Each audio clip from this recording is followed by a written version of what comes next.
So in the past week, there's been a lot of content on YouTube or discussions in Sartre or heathenry groups about the real meaning or the exact times of when Yule is or should be.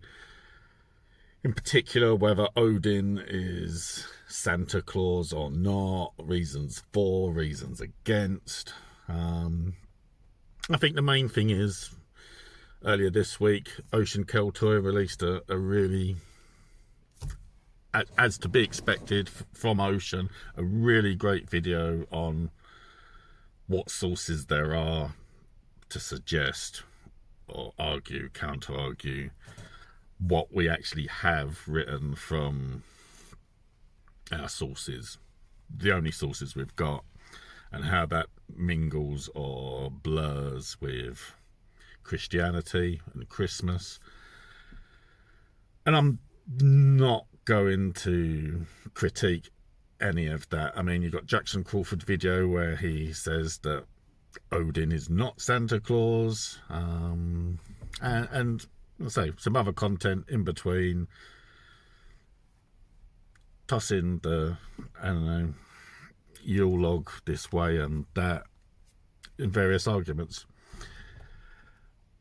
I think my personal opinions, I want to, for as long as I can remember, certainly before being a follower of Sartre, Christmas has always been a magical time of the year, full of positivity, goodwill and love. And this year, I don't think it's going to be different this year, because this year it is Yule for me and my family, and we are making adjustments and preparations as what we see to be right or acceptable for us. I mean, it's probably hard to get rid of some of those lingering aspects from a Christian upbringing. I mean, as a Englishman, I've been quite insistent for the longest time that it's not Santa Claus to me, it's Father Christmas, because that's how I was brought up. And I am not going to attempt to dispel any magic about that figure and the importance or the magic in children believing in that person and the gifts that are brought and how they are brought and why they are brought. I mean, there is a lot of history, a lot of commercialism and that all around it. What I do want to say is this. Now, for me, make it clear, I am not speaking for the big man, Odin. I kind of like the thought of the All-Father being the Yule Father, and while he's unpredictable and quite a serious guy, what's to say that he doesn't go, you know what, for a couple of nights every year, yeah, I'll let's go around and elves, make some gifts, let's go give them out, and I'll be a jolly man.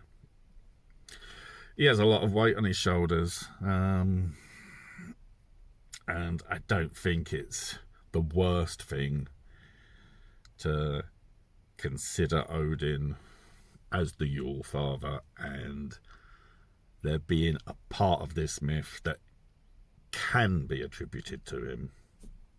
Or if you want to attribute it to him,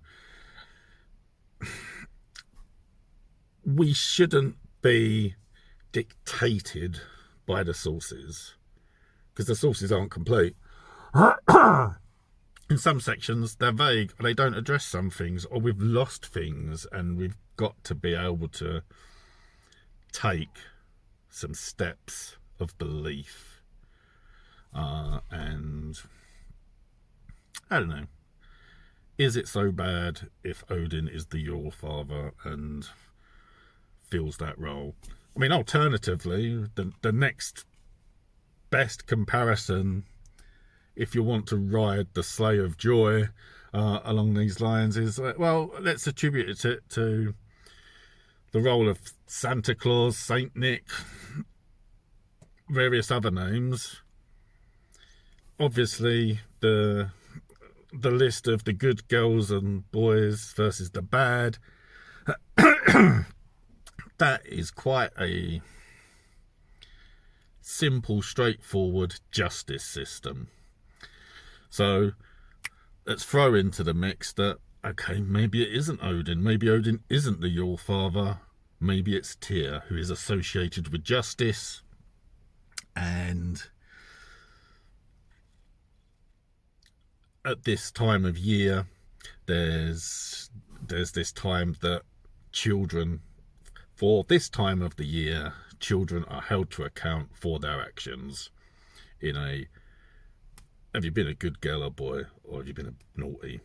And an introduction to the idea of justice to our wee ones, our children, in a, oh, okay, they've been good, so they get presents, and if they've been bad, they get some coal. I mean, it's, I don't know, I'm just really trying to make light of it and make, I don't know,